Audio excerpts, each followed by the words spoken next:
Imagine um mundo antigo, onde deuses imortais se entrelaçavam em tramas de vingança e redenção, e um herói surgiu para desafiar o impossível. Hércules, o filho de Zeus, carregava não apenas a força dos titãs, mas o fardo de uma tragédia que o marcou para sempre, baseado em relatos antigos que ecoam através dos séculos, como se fossem fatos gravados na pedra da história grega. Esta é a jornada dos 12 trabalhos de Hércules, desafios que testaram os limites da humanidade e revelaram lições eternas. Sabra destino, força e astúcia. O que acontece quando um homem, impulsionado pela culpa e pelo divino, enfrenta feras, monstros e deuses? Acomode-se confortavelmente, diminua as luzes e deixe que esta narrativa o envolva como um conto sussurrado. Nos comentários, compartilhe de onde você está assistindo e se já imaginou enfrentar desafios semelhantes aos de um herói lendário. Vamos mergulhar nessa odisseia.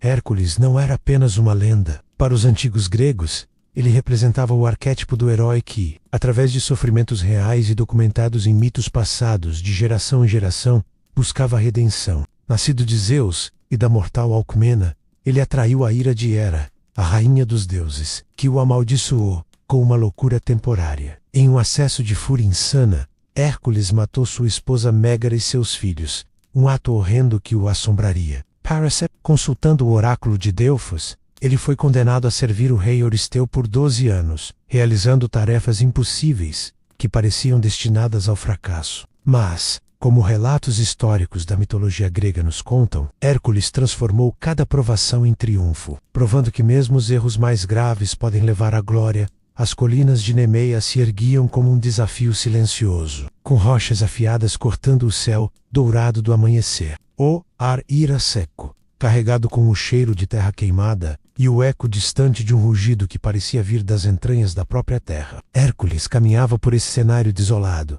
os pés descalços, pisando firme no chão rachado, cada passo, um lembrete do peso que carregava. Ele não era apenas um homem, era o filho de Zeus, mas também um prisioneiro da culpa. A tragédia que marcara sua vida, menos o assassinato de sua esposa Mégara e seus filhos, cometido em um acesso de loucura, orquestrado pela vingativa, era menos pulsava em sua mente, como uma ferida aberta. O oráculo de Delfos, com sua voz fria e profética, havia sido claro: para expiar seu crime, ele deveria servir o rei Euristeu por 12 anos, cumprindo tarefas que pareciam desenhadas para destruí-lo. E agora, em Nemeia, ele enfrentaria o primeiro teste, o leão de Nemeia, uma fera que, segundo os relatos dos anciãos gregos, era mais do que um animal. Sua pele era impenetrável a armas forjadas por mortais. Suas garras rasgavam como bronze afiado, e seu rugido era um grito do próprio caos. Hércules segurava uma clava de carvalho,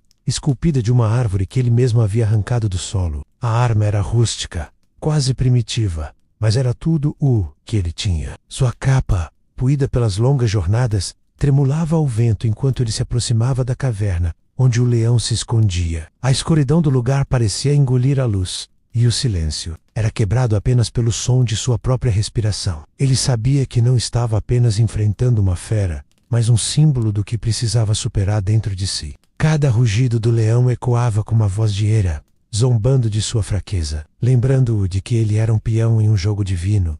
Quando o leão surgiu das sombras, seus olhos brilhando como brasas, Hércules sentiu um arrepio percorrer sua espinha. A fera era colossal, maior do que qualquer leão que os pastores de Nemeia já haviam descrito. Sua juba era uma coroa de pelos dourados, e suas presas reluziam como marfim polido. Hércules brandiu a clava com força, mirando o flanco do animal, mas o golpe resvalou como se tivesse acertado uma muralha. Ele tentou sua espada, uma lâmina forjada pelos melhores artesãos de Micenas, mas ela se dobrou ao tocar a pele invulnerável do leão. A fera avançou, suas garras rasgando o ar, e Hércules desviou por pouco, sentindo o vento do golpe.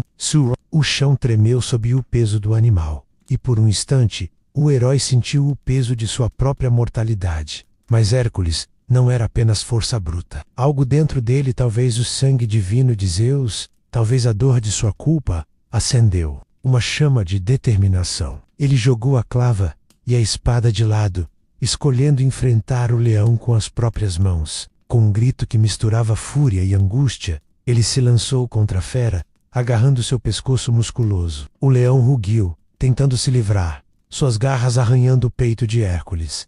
Mas ele segurou firme. Seus braços, fortes como troncos de oliveira, apertaram com uma força que parecia desafiar os limites humanos. O combate foi uma dança brutal, homem contra monstro, cada um lutando pela supremacia. A caverna parecia viva, ecoando os rugidos e os gritos, enquanto poeira e pedras caíam ao redor. Minutos se transformaram em uma eternidade. Hércules sentia o suor escorrer por sua testa, misturando-se ao sangue que pingava dos cortes em seus braços.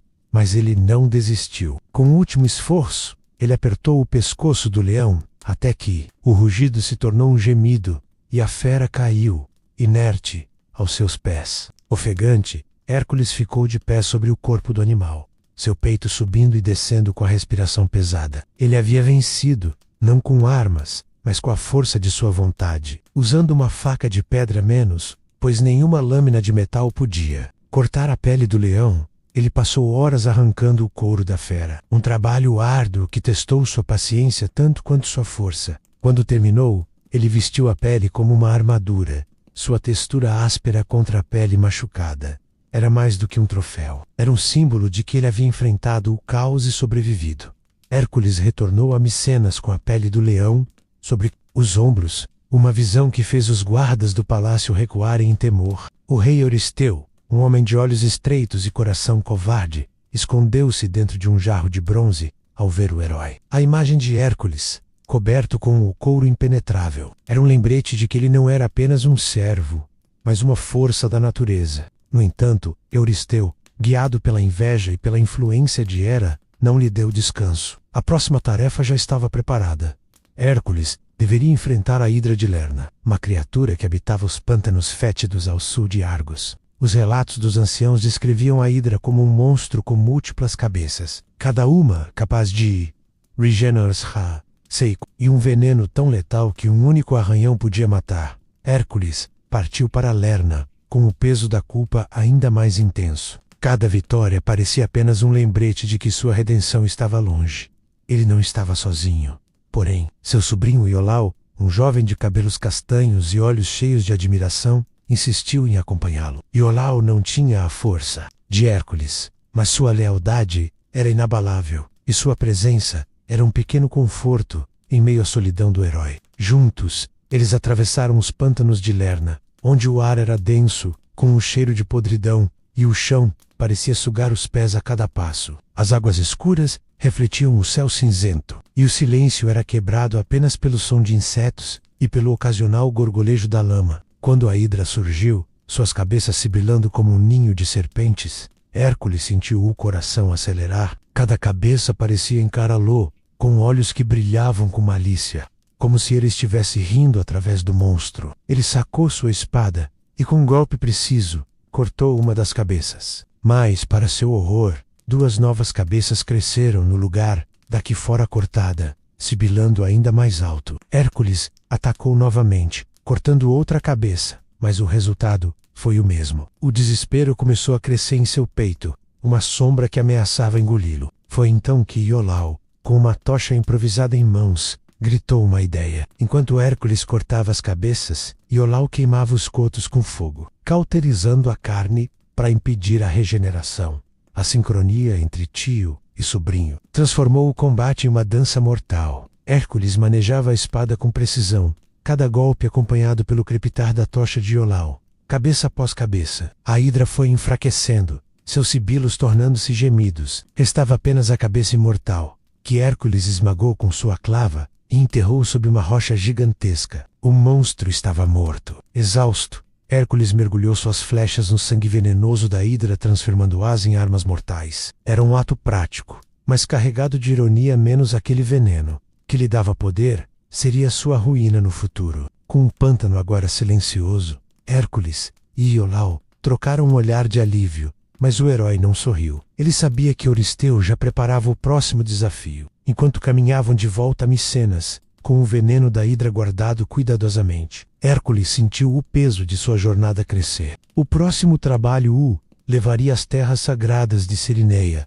onde deveria capturar uma corça sagrada para Ártemis, sem derramar seu sangue. Como um homem marcado pela violência poderia cumprir uma tarefa que exigia delicadeza? Hercules disse. O pântano de Lerna com um corpo exausto, mas a mente inquieta. O peso da Hidra, agora derrotada, era apenas uma lembrança, mas a culpa que carregava por suas ações passadas não dava trégua. Iolau caminhava ao seu lado, tentando manter o passo, seus olhos brilhando com a admiração de quem via no tio. Não apenas um herói, mas um homem lutando contra seus próprios demônios. A jornada de volta a Micenas foi silenciosa, interrompida apenas pelo som dos pássaros e pelo farfalhar das folhas ao vento. Quando chegaram ao palácio de Euristeu, o rei, ainda tremendo ao lembrar da pele do leão de Nemeia, mal ousou encará-los. Sua voz, abafada pelo medo, anunciou o próximo trabalho: capturar a corça de Cerineia, uma criatura sagrada para a deusa Ártemis, cujos chifres brilhavam como ouro e cujas patas eram mais rápidas que o vento. A corça de Cerineia não era um monstro como o leão ou a hidra, era uma criatura de beleza quase divina, com olhos que pareciam carregar a sabedoria dos deuses. Para os gregos, ela era um símbolo da graça intocada, um presente de Ártemis. Outra, capturá-la sem feri-la, era um desafio que exigia mais do que força, menos exigia paciência, respeito e uma delicadeza que Hércules, marcado por suas batalhas brutais, não sabia se possuía. Ele partiu para as florestas de Cerineia, onde as árvores formavam um labirinto verdejante, e o ar era fresco com um perfume de pinheiros. Iolau, embora ansioso para ajudar, foi deixado para trás dessa vez. Hércules sabia que essa tarefa exigia solidão. Os primeiros dias foram frustrantes. A corça era um vulto dourado, aparecendo e desaparecendo entre as árvores, com uma velocidade que desafiava a percepção. Hércules, acostumado a enfrentar seus inimigos de frente, sentia-se perdido. Ele tentou armadilhas, redes tecidas com cordas de linho, mas a corça as evitava com uma inteligência quase sobrenatural. Noites seguiam-se a dias, e Hércules começou a entender que a força bruta, sua maior aliada até então, não tinha lugar ali. Ele observava a corça de longe, estudando seus movimentos, notando como ela parava para beber água em um riacho ao amanhecer, como seus olhos refletiam a luz da lua. Pela primeira vez, ele sentiu uma conexão com algo além de sua própria dor. Após semanas de perseguição, Hércules mudou sua abordagem. Ele começou a seguir a corça sem pressa, mantendo distância, como se estivesse aprendendo a linguagem da floresta. Amano sei passou, um ano inteiro de paciência, de noites, dormindo sob as estrelas, de dias caminhando em silêncio. Finalmente, em uma clareira banhada pelo sol, a corça parou, como se reconhecesse o esforço do herói. Hércules se aproximou lentamente, suas mãos abertas em sinal de paz. Mas em um momento de descuido, ele tropeçou em uma raiz, e a corça, assustada, correu. Instintivamente, ele disparou uma flecha, mirando não para matar mas para ferir levemente sua pata, apenas o suficiente para imobilizá-la. A flecha acertou, e a corça caiu com um gemido suave. Hércules correu até ela, seu coração apertado. Ele sabia que havia violado a santidade da criatura. Quando Ártemis apareceu, sua presença era como um trovão silencioso, seus olhos faiscando com indignação. Hércules, pela primeira vez curvou-se diante de uma divindade, explicando sua missão, sua culpa, sua busca por redenção. Sua voz tremia mas ira sincera. Ártemis, tocada por sua humildade, permitiu que ele levasse a corça, desde que a libertasse. Após a apresenta, lá a Eurist, Hércules concordou, carregando a criatura com cuidado até Micenas, onde o rei, mais uma vez, se escondeu em seu jarro ao ver o herói. A vitória, porém, foi agridoce. Hércules libertou a corça como prometido, mas a tarefa o deixou com uma nova percepção.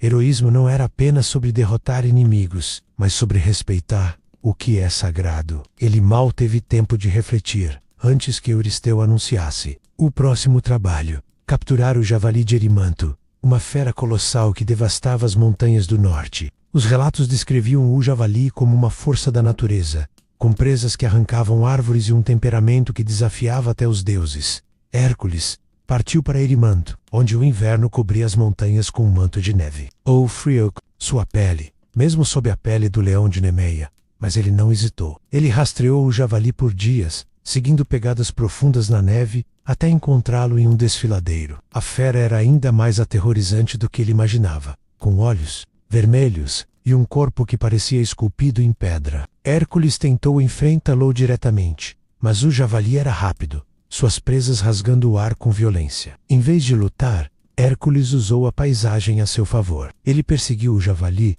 até um campo coberto de neve profunda, onde a fera ficou presa, suas patas afundando no gelo. Com um esforço monumental, Hércules amarrou o javali com cordas reforçadas, capturando-o vivo. Ele o carregou nos ombros até Micenas, onde Euristeu, aterrorizado, escondeu-se novamente em seu jarro. O rei, tremendo, mal conseguia falar, mas sua inveja o impelia a continuar desafiando Hércules. Enquanto o herói observava o javali ser levado, ele sentiu uma pontada de cansaço. Quantos mais desafios o aguardavam, ele sabia que o próximo trabalho seria diferente. Não uma fera, mas uma tarefa que exigiria engenhosidade. Euristeu ordenou que ele limpasse os estábulos de Auges, um lugar onde a imundícia acumulada por 30 anos desafiava qualquer homem.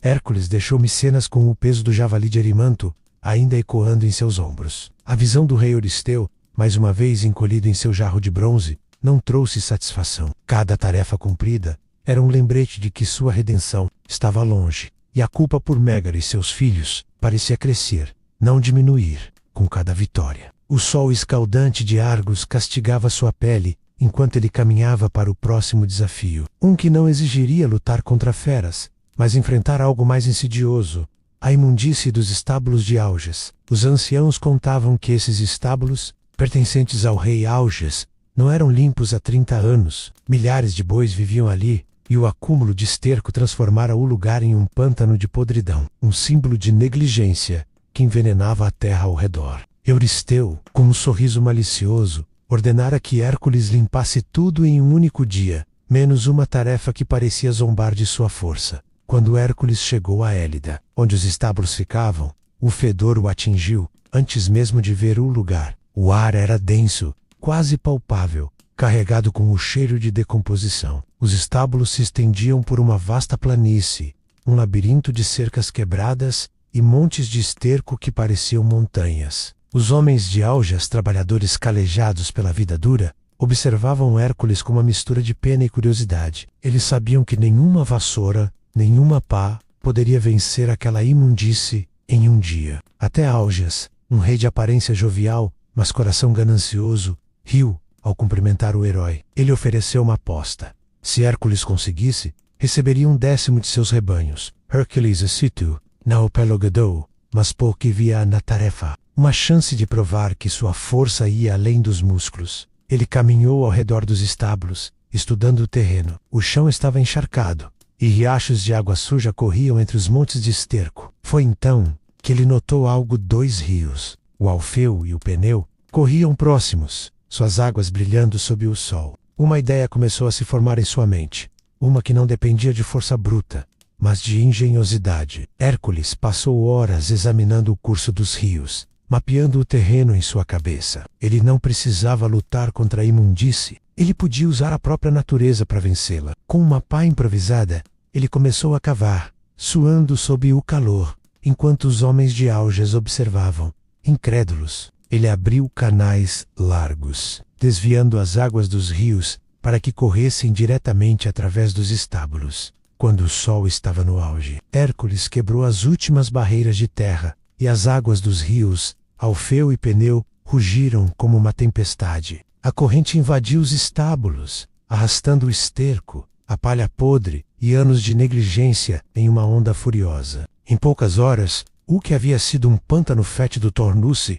uma extensão de terra limpa, com o solo úmido brilhando sob a luz do entardecer. Os homens de Auges ficaram boquiabertos, e o próprio rei, agora pálido, percebeu que subestimara. O herói, Hércules, coberto de lama, ficou de pé, observando o resultado de seu trabalho. Pela primeira vez, ele sentiu uma pontada de orgulho, não pela força, mas pela astúcia. No entanto, Auges, fiel à sua ganância, recusou-se a pagar a aposta, alegando que o trabalho não contava, pois Hércules usara os rios nas suas mãos. Euristeu, ao saber disso, também declarou que a tarefa não valia, pois Hércules havia recebido ajuda da natureza. A injustiça queimou no peito do herói, mas ele engoliu a raiva. Sua redenção não dependia da aprovação de reis mesquinhos, Sem tempo para descansar, Hércules recebeu a próxima ordem de Euristeu: eliminar os pássaros de Estínfale, criaturas que aterrorizavam as margens do lago Estínfale,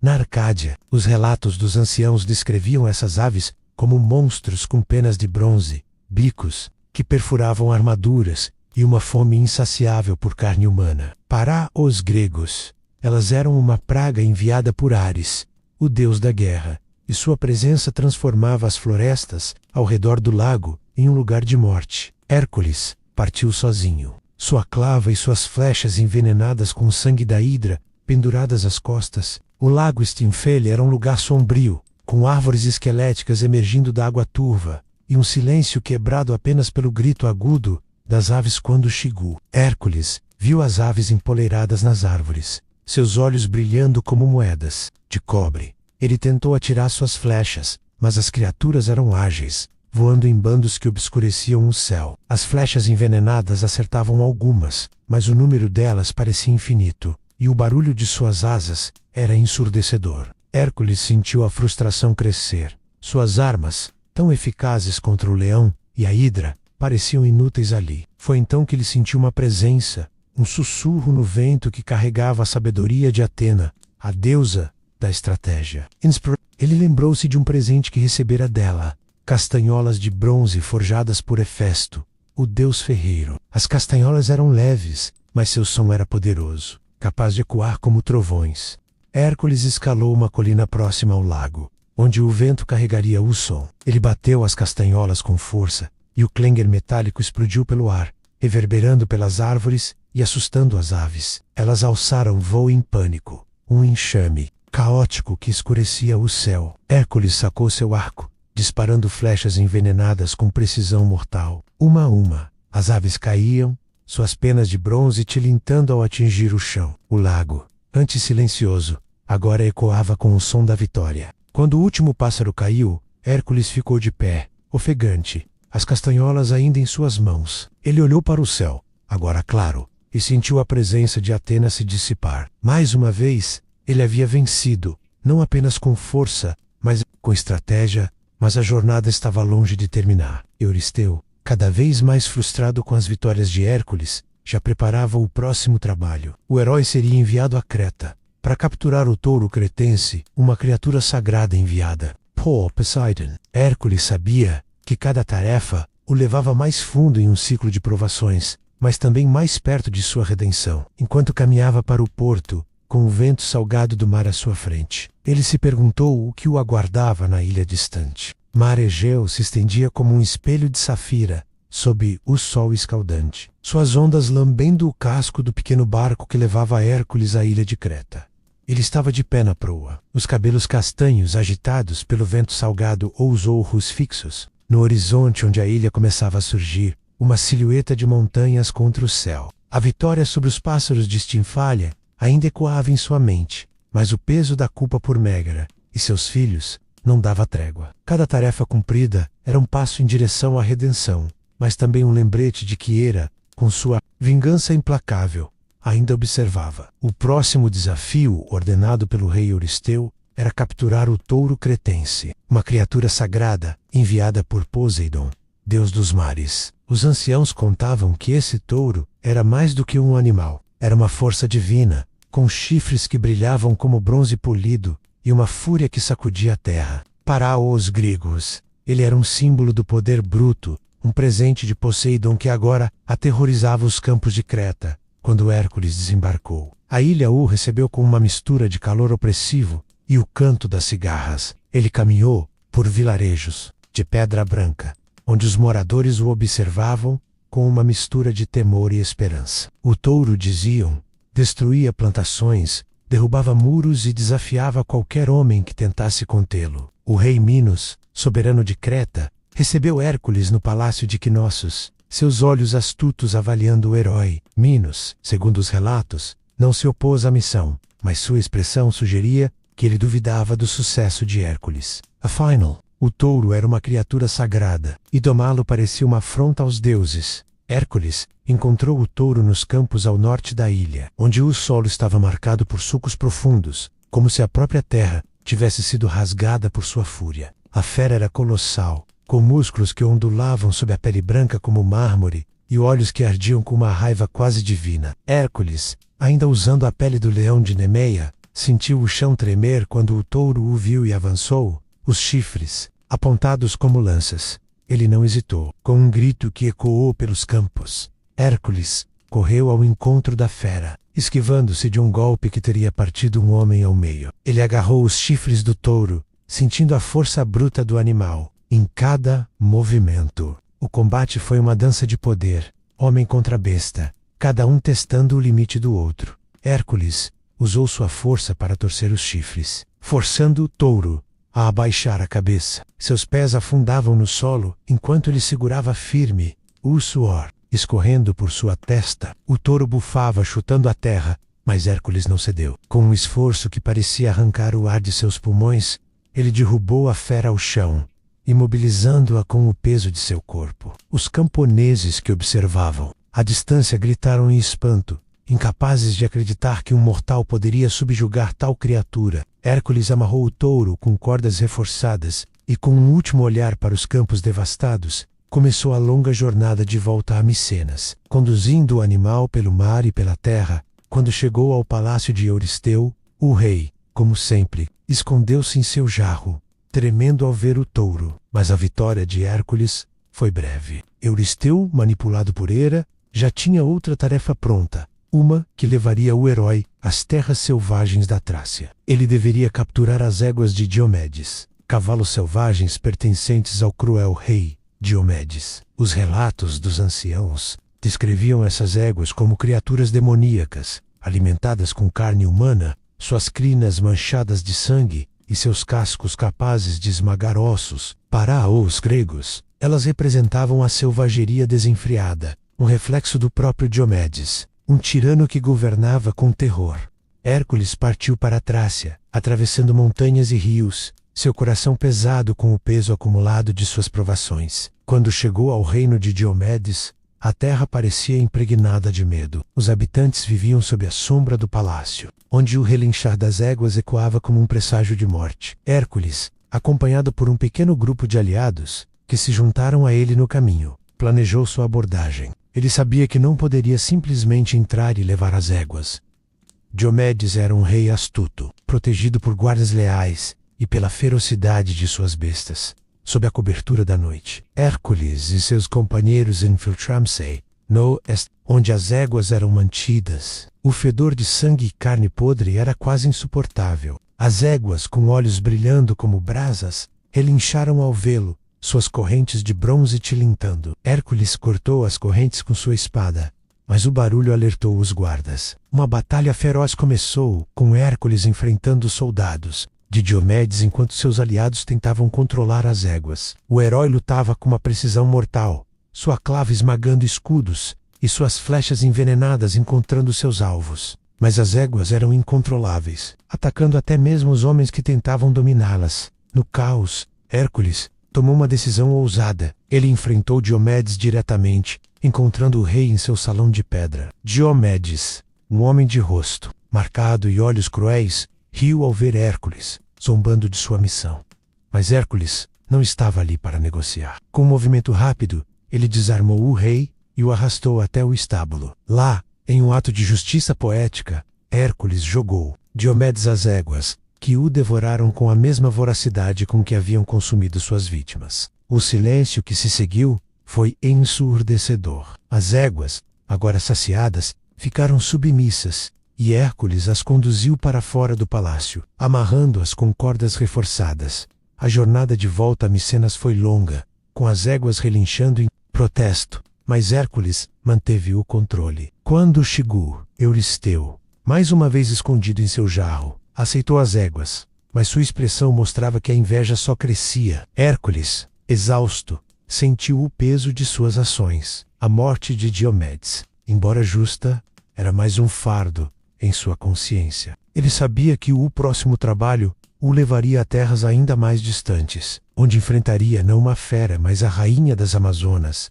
Hipólita. Em seu cinto sagrado, o vento salgado do Mar Negro batia contra o rosto de Hércules enquanto ele navegava. Em direção à terra das Amazonas, um reino envolto em lendas e mistérios. As águas agitadas refletiam o céu cinzento, e o herói, de pé no convés de um navio mercante, sentia o peso de suas provações anteriores. O touro cretense e as éguas de Diomedes haviam testado sua força e determinação. Mas a morte de Diomedes, embora justa, deixara uma marca em sua alma. Ele sabia que cada tarefa era mais do que um desafio físico. Era um confronto com sua própria humanidade, com a culpa que carregava por Megar e seus filhos. O oráculo de Delfos prometera a redenção, mas o caminho parecia cada vez mais tortuoso.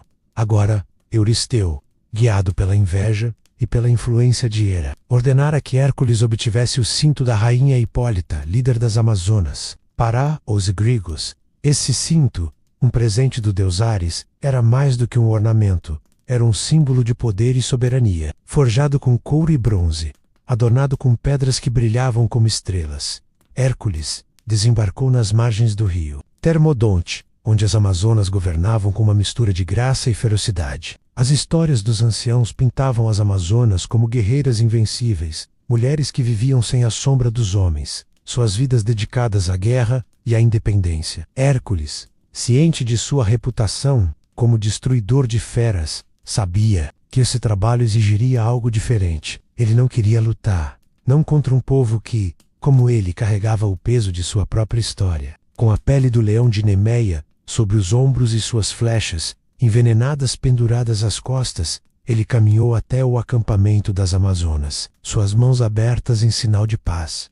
A rainha Hipólita o recebeu em um pavilhão de peles e tecidos coloridos, cercada por guerreiras cujos olhos brilhavam com desconfiança. Hipólita era uma figura imponente, com cabelos negros trançados e uma armadura que reluzia sob a luz do sol. O cinto, preso à sua cintura, parecia pulsar com uma energia própria, suas pedras refletindo a luz em padrões hipnóticos. Hércules, com uma voz firme mas respeitosa, explicou sua missão. Ele falou de sua servitude a Euristeu, de sua busca por redenção e de sua relutância em trazer violência à terra das Amazonas. Para sua surpresa, Hipólita ouviu com atenção, seus olhos suavizando enquanto ele falava. Ela viu em Hércules não apenas um guerreiro, mas um homem marcado pelo sofrimento, e sua história ressoou com ela.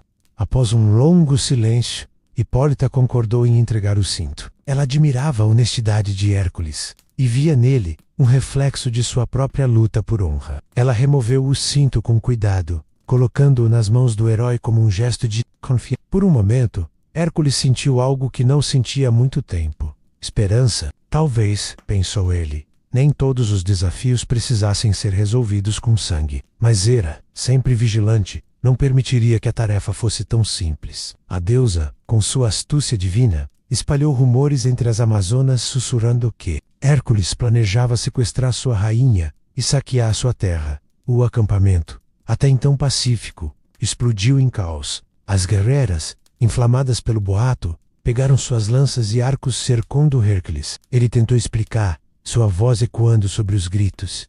Mas as Amazonas avançaram, suas flechas cortando o ar. Hércules, com um coração pesado, sacou sua clava e lutou para se defender. O combate foi feroz, com um clanger de bronze contra bronze enchendo o ar. Ele não queria matar, mas a fúria das Amazonas não lhe dava escolha. No centro do conflito, ele viu Hipólita, agora armada, liderando suas guerreiras. Seus olhos, que antes mostravam compaixão, agora brilhavam com traição, não por escolha dela, mas pelo veneno de Hera. Hércules, acuado, enfrentou Hipólita diretamente. Ele tentou falar, mas ela atacou, sua lança mirando seu peito. Com um movimento rápido, ele desviou o golpe e, em um instante de desespero, atingiu-a com sua clava.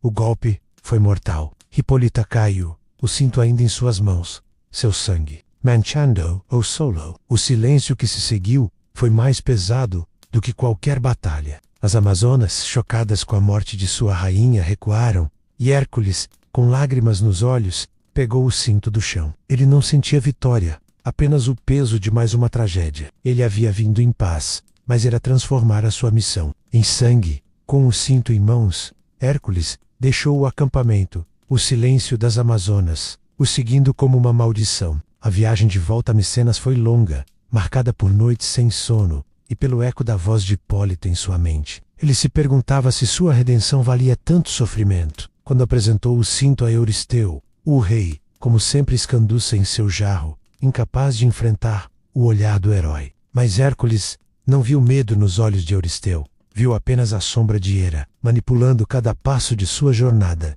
Euristeu, com sua voz trêmula, anunciou o próximo trabalho, antes que Hércules pudesse respirar. Ele deveria viajar às terras distantes do monstro Gerião, um gigante com 3 corpos, para roubar seus rebanhos de gado vermelho. Hércules olhou para o horizonte, onde o sol se punha em tons de sangue, e sentiu o peso de sua missão crescer ainda mais. Ele sabia que cada tarefa o levava mais fundo em um ciclo de provações, mas também mais perto de algo que ele ainda não podia nomear. Hércules observava o horizonte tingido de vermelho pelo pôr do sol, enquanto o barco que o levava para as terras ocidentais cortava as ondas do mar Mediterrâneo. O cinto de Hipólita, agora entregue a Euristeu, pesava em sua consciência como uma corrente invisível. A morte da rainha das Amazonas, provocada pela traição de Hera, era mais um capítulo sombrio em sua jornada de redenção. Ele se perguntava se os deuses alguma vez permitiriam que ele encontrasse paz, ou se sua vida seria para sempre uma sequência de batalhas e perdas. O vento carregava o sal do mar, e Hércules, com a pele do leão de Nemei ainda sobre os ombros, sentia o frio da noite se aproximando. O próximo trabalho, o 10º em sua lista interminável, era roubar o gado de Gerião, um gigante com 3 corpos que vivia nas ilhas distantes de Erítia, no extremo oeste do mundo conhecido para os gregos. Gerião era uma figura aterrorizante. Filho de Crisaor e Calirroi, guardião de rebanhos de gado vermelho que pastavam em campos banhados pelo sol poente. Os anciãos contavam que seu corpo triplo representava o caos multiplicado, e que ele era protegido por Euritião, o pastor, e por Ortro, um cão de 2 cabeças, irmão de Cérbero. A viagem foi longa e árdua, passando por águas traiçoeiras e terras desconhecidas. Hércules enfrentou tempestades que pareciam enviadas por Poseidon, ondas que se erguiam como muralhas e ventos que uivavam como almas perdidas. Ele se lembrava das tarefas anteriores: o leão invencível, a hidra regeneradora, a corça sagrada Menos, e se perguntava se sua força seria suficiente para o que viria. Quando finalmente avistou Erítia, a ilha parecia um paraíso distante, com colinas verdes e o mugido distante do gado ecoando pelo ar. Mas Hércules sabia que a beleza era ilusória. Ele desembarcou sozinho, sua clava na mão, as flechas envenenadas com o sangue da hidra, prontas para uso. Ao se aproximar dos pastos, ele encontrou Ortro, o cão de 2 cabeças, cujos latidos ecoavam como trovões duplos. O animal era feroz, com presas que brilhavam como marfim e olhos que ardiam com fúria protetora. Hércules não hesitou. Come! Um golpe preciso de sua clava. Ele esmagou as cabeças do cão, o silêncio que se seguiu quebrado apenas pelo eco do impacto. Euritião, o pastor, surgiu então, um homem colossal, com uma lança na mão, gritando desafios. Hércules enfrentou-o em combate, sua força superior permitindo que ele desarmasse o pastor e o derrubasse com um soco, que ressoou como o bater de um martelo em uma bigorna. O corpo de Euritião caiu inerte, e Hércules, ofegante, virou-se para o verdadeiro desafio. Gerião. O gigante apareceu no topo de uma colina. Sua forma tripla, uma visão de pesadelo. 3 torsos unidos em um só corpo, cada um armado com uma lança e um escudo. Olhos que faiscavam com raiva divina. Gerião rugiu, sua voz triplicada ecoando pela ilha, e avançou contra Hércules. O herói, pela primeira vez, sentiu um arrepio. De dúvida. Como lutar contra um ser que atacava de 3 direções ao mesmo tempo? Ele sacou seu arco, disparando flechas envenenadas com precisão mortal. Uma flecha acertou o primeiro torso, fazendo Gerião cambalear. Mas os outros 2 continuaram o ataque, lanças voando pelo ar. Hércules desviou, rolando pelo chão, e disparou novamente, atingindo o segundo torso. O veneno da hidra fez seu trabalho corroendo a carne do gigante. O terceiro torso, agora sozinho, atacou com fúria redobrada. Hércules largou o arco e pegou sua clava, correndo ao encontro de Gerião. O choque foi titânico, clava contra lança, força contra força. Hércules golpeou o escudo do gigante, estilhaçando-o, e então acertou um golpe final no último torso. Gerião caiu, seu corpo triplo agora um monte inanimado na grama. Hércules ficou de pé, o peito arfando, o suor misturando-se ao sangue. Ele olhou para o gado vermelho, que pastava pacificamente, alheio à batalha. Reunir os animais foi uma tarefa exaustiva, mas Hércules os guiou até a praia, construindo uma jangada improvisada para transportá-los de volta ao continente. A jornada de retorno foi repleta de perigos. Ele atravessou o Estreito de Gibraltar, onde, segundo as lendas, ergueu as colunas de Hércules para marcar sua passagem menos duas montanhas que separavam o conhecido do desconhecido. Tempestades o assolaram novamente,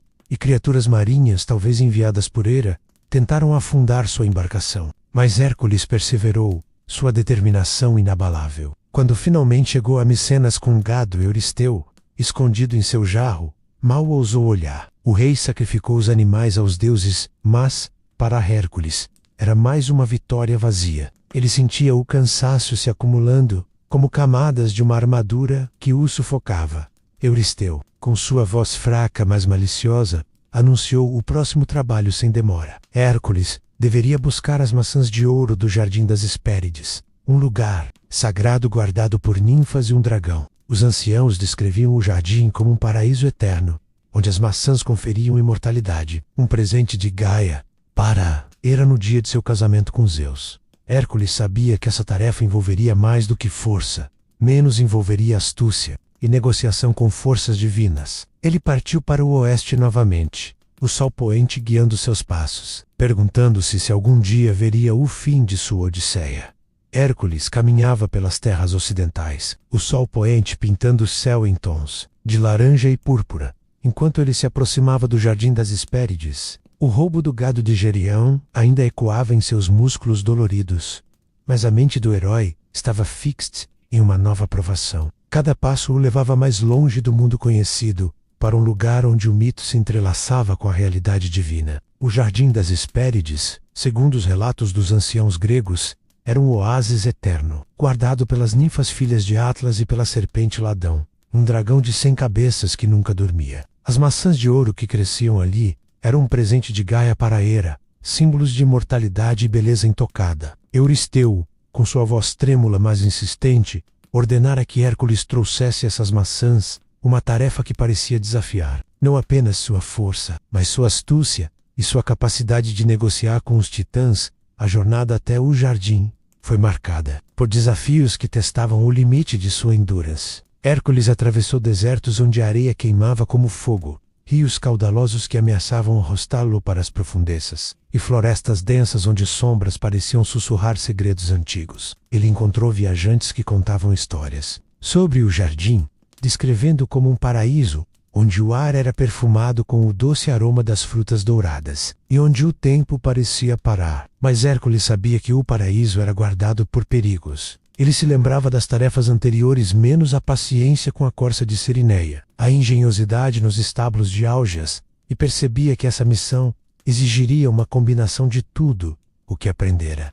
Quando finalmente chegou aos pés do Monte Atlas, onde o Titã carregava o peso do céu sobre os ombros, Hércules sentiu o ar se tornar mais rarefeito, como se a presença divina pesasse sobre ele. Atlas era uma figura colossal, seus musculos tensionados sob o fardo eterno, seus olhos carregados de um cansaço milenar. O Titã, punido por Zeus após a titanomaquia, sustentava os céus para impedir que eles caíssem sobre a terra. Hércules se aproximou com respeito, sabendo que o Atlas era o pai das Hespérides e o guardião indireto do jardim. Ele explicou sua missão, sua voz ecoando contra as montanhas. Atlas, com uma risada rouca que soou como um ranger de pedras, viu uma oportunidade. Ele ofereceu ajudar Hércules a obter as maçãs, mas com uma condição: o herói deveria sustentar o céu em seu lugar enquanto ele buscava as frutas. Hércules hesitou. Sustentar o céu não era uma tarefa para mortais, mesmo para alguém com seu sangue divino. Ele olhou para cima, onde as estrelas pareciam pressionar para baixo, e sentiu o peso da decisão. Mas a redenção exigia sacrifícios, e ele concordou. Atlas transferiu o fardo para os ombros de Hércules, um momento que pareceu esticar o tempo. O peso era inimaginável, como se todos os oceanos e montanhas do mundo pressionassem contra ele. Seus joelhos dobraram, seus músculos gritaram em protesto, mas Hércules segurou firme, sua determinação ancorando-o à terra. Horas se passaram, ou talvez dias. O tempo se dissolvia sob o fardo. Ele pensou em Megara e seus filhos, na loucura induzida por Hera que o levara a esse caminho. Cada respiração era uma batalha, cada segundo uma vitória sobre o desespero. Atlas retornou com as maçãs de ouro, reluzentes como sóis em miniatura, sua casca brilhando com uma luz etérea. Ele sorriu ao ver Hércules lutando sob o peso do céu, e ofereceu Mantanlu-Oli para sempre, como uma punição eterna. Mas Hércules, com astúcia que surpreendeu até mesmo Titã, pediu que Atlas segurasse o céu, por um momento enquanto ele ajustava sua posição. Quando Atlas reassumiu o fardo, Hércules pegou as maçãs e partiu, deixando o Titã amaldiçoando sua ingenuidade. A traição, embora necessária, deixou um gosto amargo na boca de Hércules. Ele havia usado inteligência em vez de força, mas o custo era mais uma marca em sua consciência. A viagem de volta a Micenas foi marcada por reflexões profundas. Hércules carregava as maçãs com cuidado, sabendo que seu valor transcendia o ouro. Elas representavam a imortalidade que ele nunca buscara, mas que os deuses cobiçavam. Ele encontrou perigos no caminho, como bandidos que tentaram roubar as frutas e criaturas selvagens atraídas por seu brilho, mas sua clava e flechas os dissuadiram. Quando apresentou as maçãs a Euristeu, o rei, escondido em seu jarro, mau, tocou nelas, ordenando que fossem devolvidas a Atena, que as retornaria ao jardim. Hércules observou as maçãs partirem, sentindo que sua vitória era efêmera.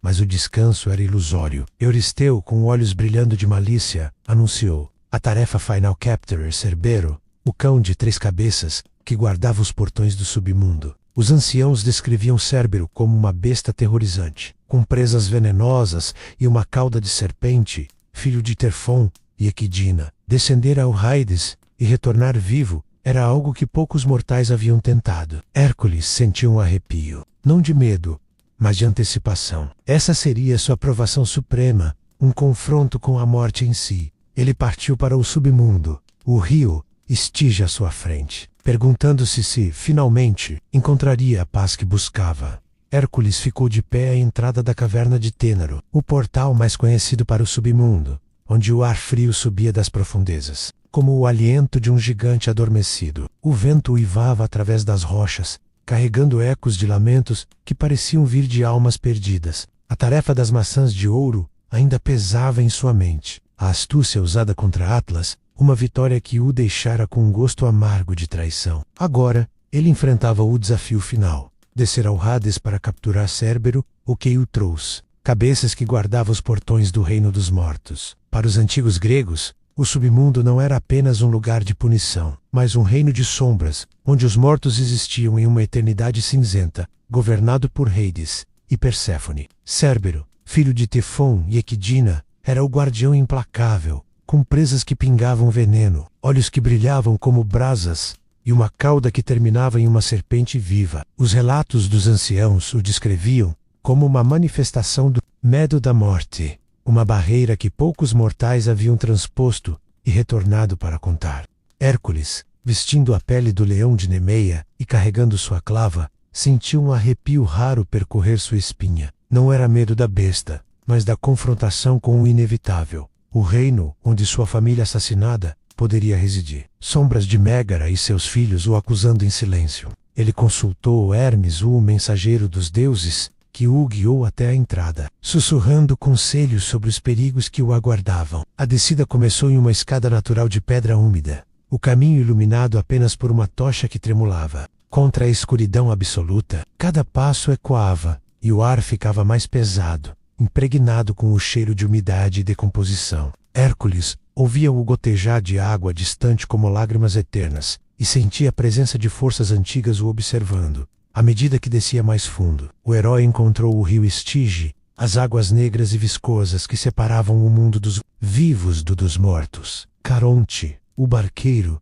esperava em seu barco decrépito, seu rosto enrugado como pergaminho antigo, olhos vazios refletindo séculos de travessias. Hércules ofereceu uma moeda de ouro, o obolo tradicional, e Caronte, com um grunhido, aceitou, impulsionando o barco com o remo ossudo. Durante a travessia, o herói observou as almas que flutuavam nas águas, mãos etéreas estendendo-se em súplicas silenciosas. Ele pensou em suas tarefas anteriores, menos a força bruta contra o leão, a paciência com a corça, a engenhosidade com os rios, e percebeu que aqui, no Hades, precisaria de algo mais. Coragem para enfrentar seu próprio passado do outro lado. Do Estige, Hércules pisou nas margens cinzentas dos campos asfódelos, onde almas comuns vagavam em um torpor eterno. Suas formas translúcidas murmurando memórias fragmentadas. O céu era um vazio sem estrelas, e o chão, coberto de flores pálidas, que exalavam um perfume melancólico. Ele prosseguiu,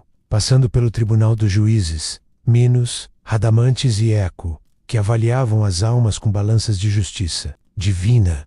Hércules sentiu olhares sobre si, mas continuou, seu coração apertado ao imaginar-se Mégara o julgaria da mesma forma. Mais adiante, ele avistou o rio Létis, cujas águas apagavam memórias, e o rio Flegetonte, um fluxo de fogo que iluminava o caminho com chamas dançantes.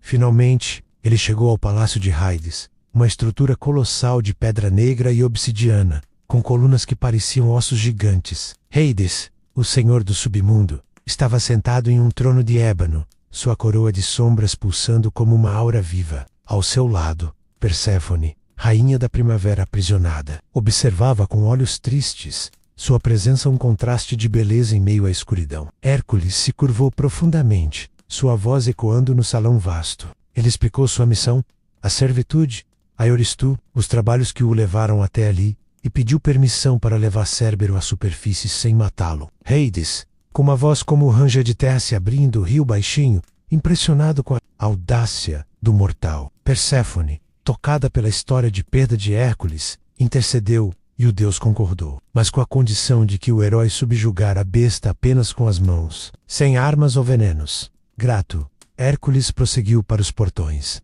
do Tártaro, onde Cérbero montava a guarda. O som dos rosnados triplos ecoava como trovões subterrâneos, e o herói pôde ver a silhueta da criatura nas sombras, 3 cabeças erguidas. Preces relucindo, Cauda Serpent. Ele largou sua clava, como prometido, e avançou, o coração batendo forte. Cérbero o farejou, as cabeças virando em uníssono, e atacou com fúria, as mandíbulas se abrindo para morder. Hércules desviou por pouco, sentindo o veneno espirrar no chão ao seu lado. Corroendo a pedra, o rugido triplo de Cérbero ecoava pelas cavernas escuras do submundo, um som que parecia rasgar o véu entre os vivos e os mortos. Hercules.com, o corpo tenso e as mãos nuas, enfrentava a fera colossal diante dos portões do Tártaro. A pele do leão de Nemeia, drapeada sobre seus ombros, oferecia proteção, mas o veneno que pingava das presas de Cérbero corroía o chão ao seu redor, soltando um vapor acre que ardia nos pulmões do herói. As 3 cabeças da besta se moviam em uma dança mortal,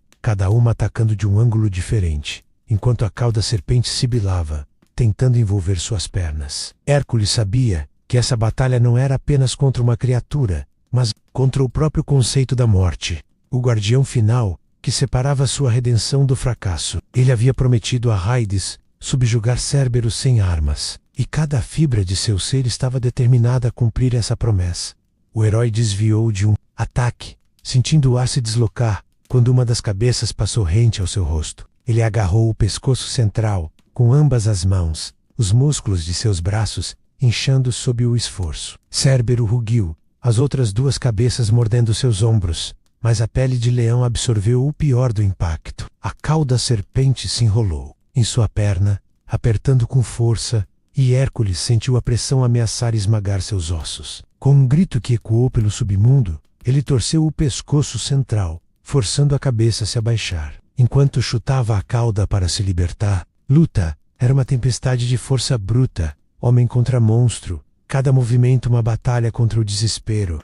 Sombras de almas observavam à distância, seus sussurros como um coro fantasmagórico. Hércules pensou em Mégara e seus filhos, suas faces surgindo em sua mente como espectros acusadores. A culpa que o acompanhava desde o início de sua jornada parecia se intensificar ali, no coração do Hades, onde o passado não podia ser escondido. Mas ele usou essa dor como combustível, apertando com mais força. Ignorando o veneno que queimava sua pele onde a armadura não cobria, ele jogou o peso de seu corpo contra Cérbero, derrubando a besta contra as rochas. As cabeças laterais continuavam a morder, Mas Hércules, com uma força que parecia desafiar os próprios deuses, segurou as três em um aperto de ferro, imobilizando-as. O combate durou que pareceu uma eternidade. O chão tremia, pedras caíam das paredes da caverna, e o rugido de Cérbero se transformava em gemidos de exaustão. Finalmente, a fera cedeu, suas cabeças pendendo,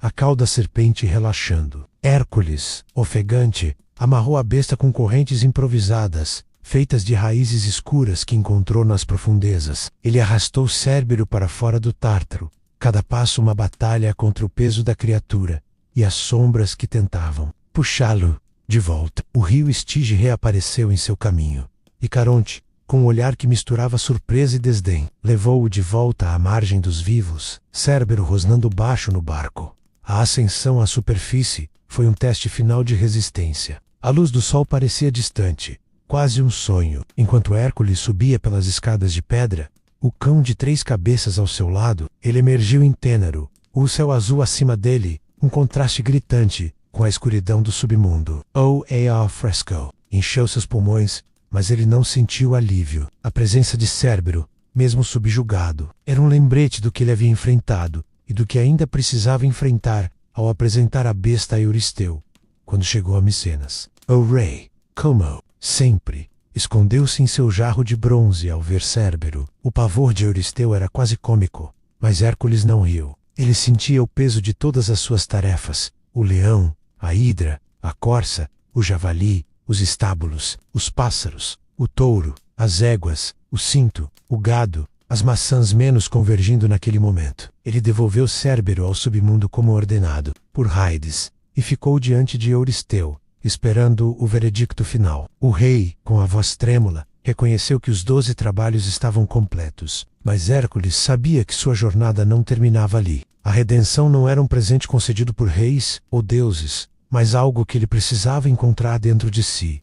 Ele deixou Micenas. Sob o peso de olhares curiosos e temerosos, o sol estava baixo, tingindo o céu de vermelho, como o gado de Gerião, que ele havia conduzido. Ele caminhou sem destino certo, refletindo sobre as lições aprendidas: força, paciência, astúcia, respeito, justiça. Cada trabalho moldara não apenas sua lenda, mas sua alma. Ele pensou em Hera, cuja vingança o impulsionara, e em Zeus, cujo sangue corria em suas veias, mas que nunca intervira. Hércules se perguntou se sua história seria contada como uma tragédia ou como um triunfo. Ele ainda não sabia, mas uma nova jornada o aguardava, uma que o levaria além das tarefas, para um futuro incerto. Hércules caminhava pelas estradas poeirentas que levavam para longe de Micenas, o sol se pondo. As suas costas, pintando o céu em tons de ouro e crimson, como as maçãs que ele havia roubado do jardim das Hespérides. Os 12 trabalhos estavam completos,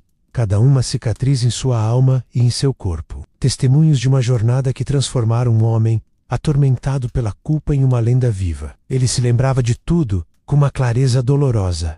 O estrangulamento do leão de Nemeia, cujas garras ainda pareciam arranhar suas memórias. A batalha contra a Hidra de Lerna, onde o fogo e o veneno se entrelaçavam em uma dança mortal. A perseguição paciente à corça de Cerineia, que lhe ensinara que a força nem sempre reside nos músculos. A captura do javali de Erimanto, uma prova de endurance nas neves implacáveis. A limpeza dos estábulos de Áugeas, onde a astúcia superou a bruteza. O extermínio dos pássaros de Stinfália, com o clanger das castanholas ecoando em sua mente. A domação do touro cretense, ligando sua história à teia maior da mitologia grega. A subjugação das éguas de Diomedes, marcada pela justiça poética e cruel. O trágico encontro com Hipólita e o cinto das Amazonas, onde diplomacia se transformou em traição. O roubo do gado de Gerião, enfrentando o caos multiplicado. O truque com Atlas pelas maçãs de ouro. Uma vitória de engenhosidade. E finalmente,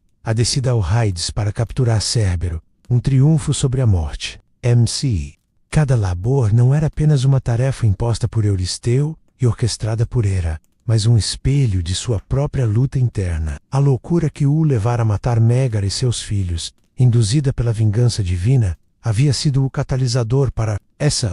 Os gregos antigos viam em Hércules o arquétipo do herói que, através de sofrimento e redenção, elevava a humanidade. Seus feitos, registrados em vasos, estátuas e poemas, serviam como lições eternas. O destino pode ser cruel, mas a vontade humana pode desafiá-lo. A força bruta é poderosa, mas a wit e a diplomacia são igualmente vitais. E, as equais de um herói ecoam através das gerações, interconectando mitos como os de Teseu, Jasão e Perseu. Com os trabalhos concluídos, Hércules sentiu um vazio inesperado. A redenção prometida pelo oráculo de Delfos estava ali. Mas o que viria? Ele vagou pela Grécia, ajudando vilarejos atormentados por monstros menores, fundando cidades e deixando legados que moldariam a história. Mas a sombra de Hera nunca o deixou completamente. Anos depois, em uma trama final da deusa, ele foi envenenado pelo sangue da Hidra, que impregnara uma túnica, um presente traiçoeiro de sua esposa Dejanira. A dor foi insuportável, queimando sua carne, como fogo eterno. Em agonia, Hércules construiu uma pira no Monte Eta e acendeu a ela, preferindo a morte à fraqueza. Enquanto as chamas consumiam seu corpo mortal, Zeus interveio, elevando-o ao Olimpo como um deus. Ali, ele se reconciliou com Hera, casando-se com Hebe, a deusa da juventude, e vivendo em glória eterna. Seus feitos tornaram-se imortais, inspirando gerações de heróis e filósofos. Para os gregos, Hércules representava a crença no destino e na redenção. Mesmo os erros mais graves podem ser expiados através de ações heróicas. Suas leibres enfatizavam que a verdadeira heroicidade reside na diversidade, força, inteligência, paciência menos, e em como suas ações se entrelaçavam com outros mitos, como o Minotauro nascido do touro cretense. A história de Hércules não termina com sua apoteose. Ela vive em nós, em nossas lutas diárias contra nossos próprios monstros. Ela nos ensina que a redenção é uma jornada, não um destino, e que, como Hércules, podemos superar o impossível. Se você chegou até aqui, obrigado por acompanhar essa odisseia. Deixe nos comentários o que achou da jornada de Hércules. Qual leibor mais te impressionou? E não esqueça de dar like e se inscrever no canal para mais histórias como essa. Sua interação faz toda a diferença.